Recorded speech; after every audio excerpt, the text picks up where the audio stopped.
Was wäre, wenn dein Kind plötzlich ruhiger wäre, weniger Wutausbrüche hätte und sich im Alltag vieles entspannen würde? Wenn sich nicht nur einzelne Situationen verändern, sondern das ganze Zusammenleben. Heute möchte ich dir Einblicke geben in Familien, die Feba machen.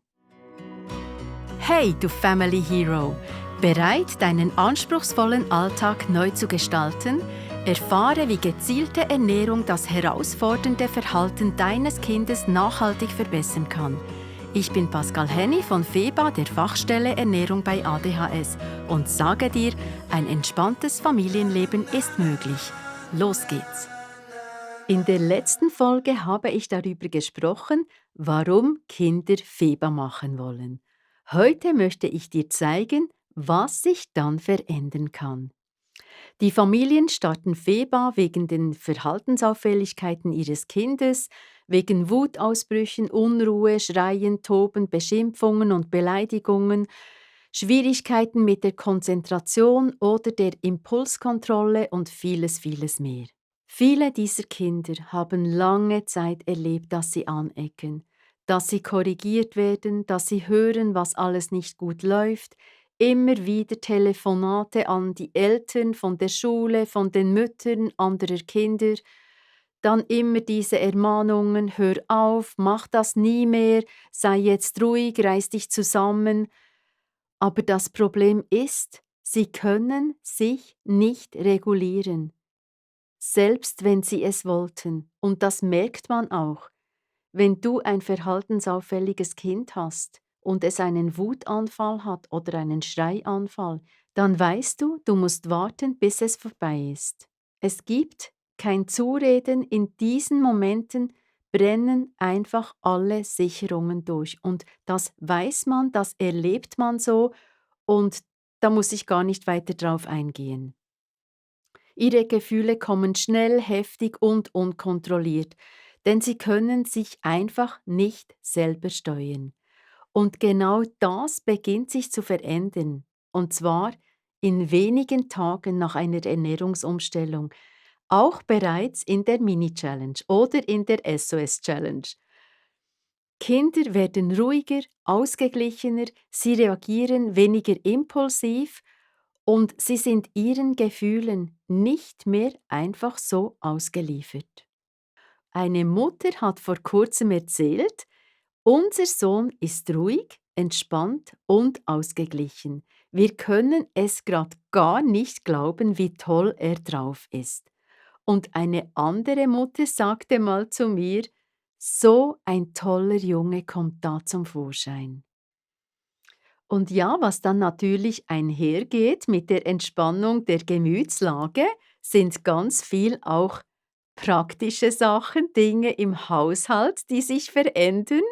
Und zwar, ich habe da ganz viele Beispiele. Plötzlich helfen die Kinder beim Backen, beim Brotbacken, beim Gebäckmachen. Sie räumen unaufgefordert den Tisch ab. Sie machen Dinge, die sie vorher nie gemacht haben, und es wäre ihnen auch nie in den Sinn gekommen, so etwas zu tun, und plötzlich machen sie es einfach. Und diese Begebenheiten in diesen Familien, da passiert so viel. Du kannst es dir vorstellen. Wenn du so ein Kind hast, das zum Beispiel eben nie etwas macht im Haushalt und plötzlich machen sie etwas, räumen ab, das ist einfach, eine Veränderung, da kann man nicht sagen: „Ja, das Wetter ist jetzt schön“ oder „Wir sind ein bisschen gut drauf“, das hat es einfach noch nie gegeben. Eine Mutter erzählte mal, dass ihre 2 kleinen Mädchen plötzlich den Korb mit den losen Socken holten und sie einfach pärchenweise zusammengerollt haben, und sie hatten so viel Spaß und sie haben das so geliebt, und was geschah dann? Sie bekamen natürlich ganz viel Lob und Anerkennung für dieses Mithelfen, und das ist so ein Wechselspiel. Das passiert einfach ganz automatisch, dass diese Kinder dann einfach sich einbringen können. Sie nehmen am Leben, am Familienleben teil, und sie übernehmen auch Verantwortung, oft auch die ganz Kleinen. Und wenn sie eben dann diese Rückmeldungen bekommen, die sie vorher vielleicht noch gar nie bekommen haben, so: „Du bist ein Schatz und danke vielmals und das hat mir jetzt so geholfen, dass du da mitgeholfen hast und mir das abgeräumt hast oder zusammengelegt hast“ oder was auch immer. Und genau das verändert natürlich auch die Stimmung in der Familie. Wo vorher Anspannung war, viel korrigieren und viel reagieren, kommt plötzlich Ruhe und Entspannung rein. Und eben auch ganz klar ein Miteinander.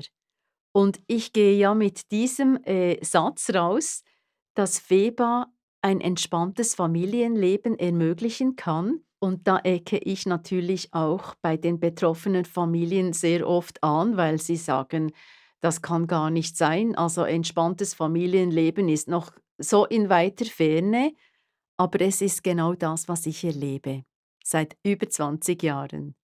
Und ja, was geschieht noch? Es zeigt sich auch im sozialen Umfeld. Ich erinnere mich an einen Jungen, der vor der Ernährungsumstellung nie zu Geburtstagen eingeladen wurde. Das gab es einfach nicht, weil sein Verhalten sehr oft sehr schwierig war. Niemand wollte ihn. Und dann, während der Ernährungsumstellung, wurde er plötzlich an 4 Geburtstage eingeladen. An 4. Im letzten Live-Call hat das seine Mutter erzählt. Und dieser Junge hatte natürlich so Freude. Und wenn man sich das vorstellt, was das für ein Kind bedeutet, plötzlich dazu zu gehören, eingeladen zu werden, dabei zu sein, das macht natürlich auch ganz, ganz viel mit diesem Kind und auch mit seinem Selbstwertgefühl. Eine Familie mit 2 Jungs, 6 und 8 Jahre alt. Vor Feba haben sie täglich gestritten. Es flogen die Fetzen und es war so eine große Belastung für die Eltern, dieses dauernde Streiten der Jungs. Und sie hatten dementsprechend getrennte Zimmer. Es wäre gar nicht anders möglich gewesen, dass sie zusammen in einem Raum, die Nacht verbringen würden. Undenkbar für diese Eltern. Und ein paar Wochen nach der Ernährungsumstellung kamen beide Jungs zusammen zu ihrer Mama und sagten: „Mama, wir möchten wieder zusammen ein Zimmer haben und das andere Zimmer soll dann unser Spielzimmer werden.“ Die Mutter konnte gar nicht glauben, was sie da hörte und hat mal gesagt: „Wie ich bespreche das noch mit Papa“, und hat das dann am Abend auch gemacht. Und ja, sie haben es gewagt und die Zimmer umgeräumt.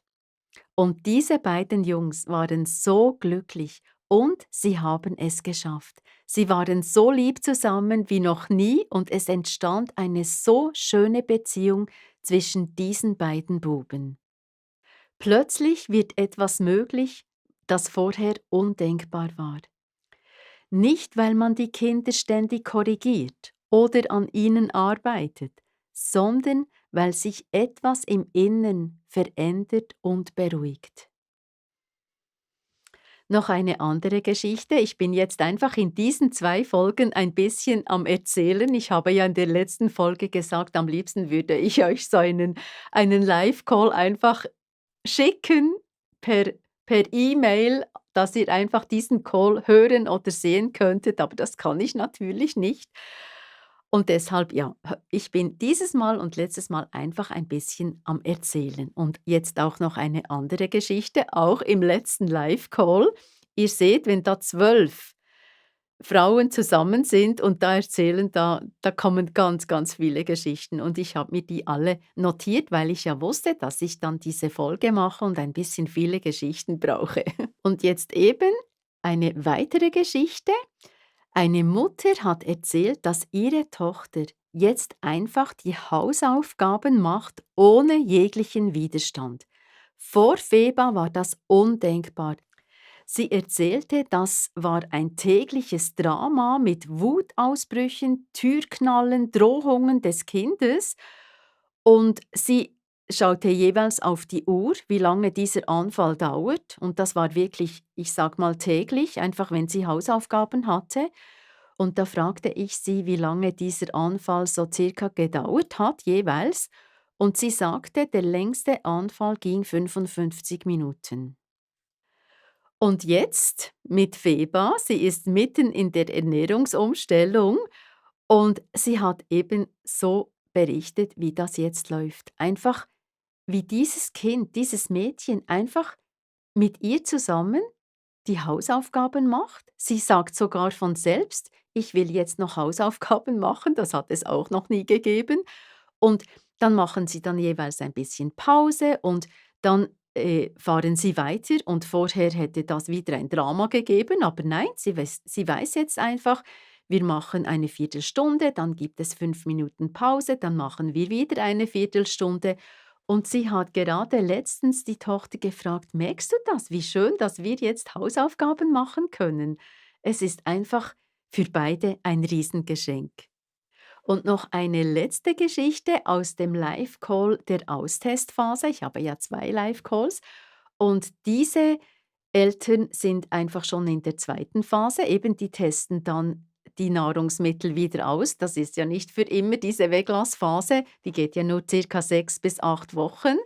Und diese Mutter war eben im Call der Austestphase und hat berichtet, dass sie ihrem nicht betroffenen 11-jährigen Sohn gesagt hat: „Du kannst jetzt in dieser Phase auswärts wieder essen, was du möchtest, aber zu Hause essen wir für deinen Bruder natürlich nach wie vor nach Feba.“ Der Junge antwortete sofort: „Nein, Mama, mir geht es so gut mit Feba, ich will gar nicht anders essen.“ Das zeigt wieder einmal sehr schön, wie stark diese Veränderung bei den Kindern spürbar ist. Was denkst du, was das alles mit diesen Kindern macht? Betroffen oder nicht betroffen? Ich habe auch sehr, sehr viele nicht betroffene Kinder, ich habe es jetzt gerade erzählt, die einfach Feba gerne machen, weil sie einfach auch spüren, dass es ihnen besser geht. Sie merken, dass sie Dinge können, dass sie sich besser steuern können, dass vieles einfacher wird in ihrem Kinderalltag. Die Eltern solcher Kinder sehen oft einfach vor allem auch ihre eigene Mühe und die Belastung, ja, durch das betroffene Kind, die sie haben. Diese Belastung und dieses Minenfeld, das ist auch ein Wort, das oft fällt. Und sehen dabei gar nicht das Leid des Kindes. Was ist mit dem Kind selbst? Es leidet genauso und sehnt sich genauso nach Veränderung. Ich hoffe jetzt einfach ganz fest, dass dich diese 2 Folgen ermutigt haben, diesen Weg weiterzugehen und nicht loszulassen und dass es gar nicht so schwierig ist, die Kinder ins Febabo zu holen. Vielleicht denkst du jetzt trotzdem: „Das klingt gut, aber funktioniert das wirklich auch bei uns?“ Und wenn du sehen möchtest, was sich bei deinem Kind verändern kann, wie es mitmachen wird und wie sich das bei euch im Alltag auswirken kann, dann lade ich dich ein, den ersten Schritt zu machen. Meine Herzensempfehlung wie immer und überall: Hol dir den unverbindlichen Wegweiser für 0 Cent. Du findest ihn in den Shownotes. Hol ihn dir einfach, überleg nicht lang und mach's einfach. Ich bedanke mich, dass du auch die zweite Folge bis zum Schluss hast angehört und dann sage ich Tschüss und bis zum nächsten Mal.